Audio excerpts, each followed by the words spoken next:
नमस्कार दोस्तों। आज मैं आपको बैद्यनाथ ज्योतिर्लिंग के बारे में जानकारी दूंगी। सुनिए। बैद्यनाथ ज्योतिर्लिंग झारखंड के देवघर स्थित प्रसिद्ध तीर्थ स्थल बैद्यनाथ धाम में स्थापित शिवलिंग द्वादश ज्योतिर्लिंग में से 9वां ज्योतिर्लिंग है। यह देश का पहला ऐसा स्थान है जो ज्योतिर्लिंग के साथ ही शक्तिपीठ भी है।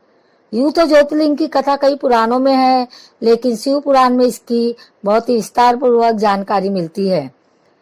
इसके अनुसार बैजनाथ ज्योतिर्लिंग की स्थापना स्वयं भगवान विष्णु ने की है। इस स्थान के कई नाम प्रचलित है, जैसे हरितकी वन, चिता भूमि, रावणेश्वर कानन, हार्दपीठ और कामनालिंग। कहा जाता है कि यहाँ आने वाले सभी भक्तों की मनोकामनाएं पूरी होती है, इसलिए मंदिर में स्थापित शिवलिंग को कामना लिंग भी कहते हैं। इसके अलावा इस धाम को अन्य कई नामों से भी जानते हैं। आइए जानते हैं इन नामों का कैसा है नाता। बैजनाथ धाम देवघर को हार्दपीठ के नाम से भी जाना जाता है।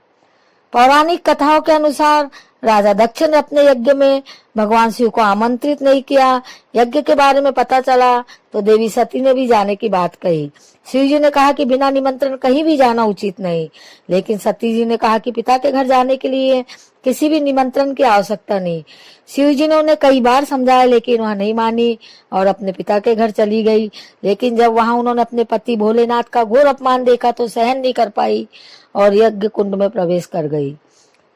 सती की मृत्यु की सूचना पाकर भगवान शिव अत्यंत ही क्रोधित हुए और माता सती के शव को लेकर कांधे पर लेकर तांडव करने लगे।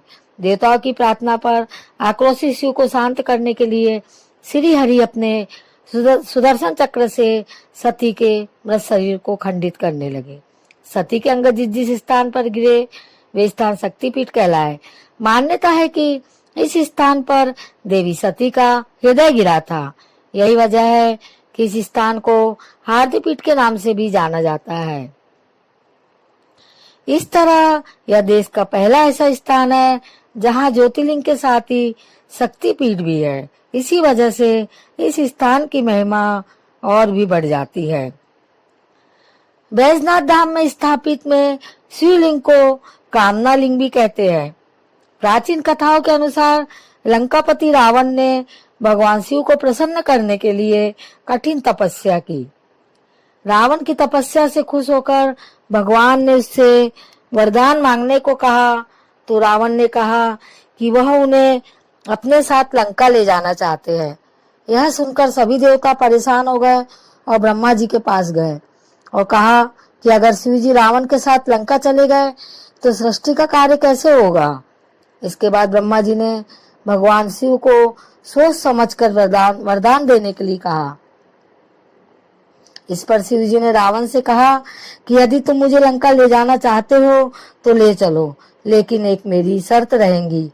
भगवान शिव ने रावण से कहा कि जहां भी मुझे भूमि स्पर्श हो जाएंगी वहीं पर मैं स्थापित हो जाऊंगा। इस बात पर रावण सहमत हो गया। भगवान ने एक शिवलिंग का रूप धारण कर लिया। इसके बाद रावण शिवलिंग को लेकर जा रहा था। इसी दौरान भगवान शिव ने रावण को लघु शंका की इच्छा जगा दी। काफी समय तक बर्दाश्त करने के बाद रावण ने एक चरवाहे को शिवलिंग पकड़ाकर लघु शंका करने लगा। इसी समय भगवान ने अपना वजन बढ़ा दिया और इससे चरवाहे ने रावण को आवाज लगाकर कहा कि वह अब इस शिवलिंग को ऊपर उठाए नहीं रह सकता है। रावण लघु शंका करने में व्यस्त होने के कारण सुन नहीं पाया। इधर चरवाहे ने शिवलिंग को जमीन पर रख दिया।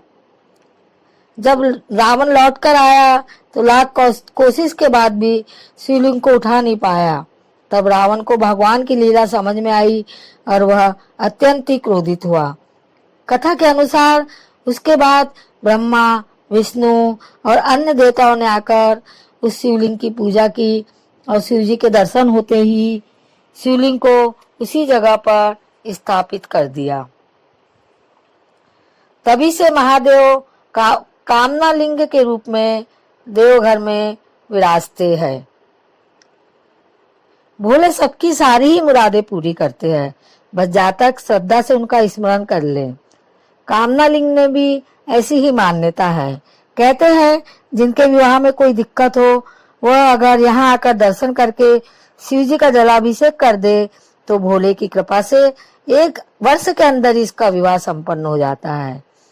वही संतान प्राप्ति के लिए भी श्रद्धालु कामना लिंग के दर्शन के लिए जाते हैं। बता दें कि संतान प्राप्ति के लिए भक्तजन अपने स्थान से दंडवत प्रणाम करते हुए कामना लिंग तक पहुंचते हैं। इसके बाद शिव जी का जलाभिषेक करते हैं और अपनी मनोकामना पूरी करने की प्रार्थना करते हैं। कहते हैं कि भोले बाबा की कृपा से उनकी मनोवांछित कामनाओं की पूर्ति हो जाती है। यूं तो सभी शिव मंदिरों के शीर्ष पर त्रिशूल लगा दिखता है, लेकिन बैजनाथ धाम परिसर के शिव, पार्वती, लक्ष्मी, नारायण व अन्य सभी मंदिरों के शीर्ष पर पंचशूल लगे हैं। यहाँ प्रत्येक वर्ष महाशिवरात्रि के 2 दिनों पूर्व बाबा मंदिर, माँ पार्वती व लक्ष्मी नारायण के मंदिरों से पंचशूल उतारे जाते हैं। महाशिवरात्रि से 1 दिन पूर्व विशेष रूप से उनकी पूजा की जाती है। तब सभी पंचशूलों को मंदिरों पर यज्ञ स्थान स्थापित कर दिया जाता है। इस दौरान भोलेनाथ और माता पार्वती मंदिरों के गठबंधन को हटा दिया जाता है। महाशिवरात्रि के दिन नया गठबंधन किया जाता है। आज मैंने आपको बाबा बैजनाथ धाम के बारे में जानकारी दी। आगे की इसी शक्तिपीठों की जानकारी के बारे में प्लीज आप मेरे चैनल पर बने रहिए। यदि आपको मेरा ये वीडियो पसंद आया हो तो आप मेरे चैनल को लाइक, शेयर और सब्सक्राइब जरूर कीजिए। बहुत बहुत धन्यवाद।